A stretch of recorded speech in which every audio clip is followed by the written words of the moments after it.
বাংলার ঐতিহ্যবাহী রন্ধন প্রণালী ও শিকড়ের স্বাদের আধুনিক উপস্থাপনার প্রত্যয়ে বসুন্ধরা আবাসিক এলাকার এ ব্লকে চালু হলো হেরিটেজ কাবাব অ্যান্ড রেস্টুরেন্ট।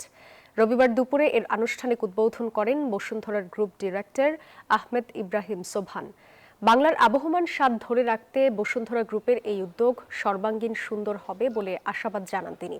অনুষ্ঠানে ছিলেন ইন্টারন্যাশনাল কনভেনশন সিটি বসুন্ধরার প্রধান পরিচালন কর্মকর্তা এম জসিমউদ্দিন এবং অর্থ ও হিসাব বিভাগের প্রধান এম মনিরুল ইসলাম পলাশসহ ঊর্ধ্বতন কর্মকর্তারা। রেস্টুরেন্টটি প্রতিদিন সকাল 7টা থেকে রাত 12টা পর্যন্ত খোলা থাকবে।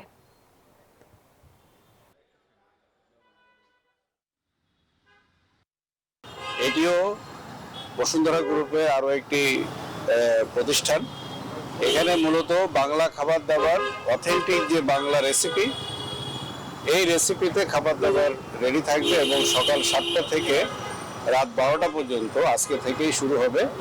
ইনশাআল্লাহ আমাদের যে সুনাম ইতিমধ্যে হয়েছে, সুনামটাকে আরো বেশি এগিয়ে নেওয়ার জন্য আমরা এই উদ্যোগটি নিয়েছি।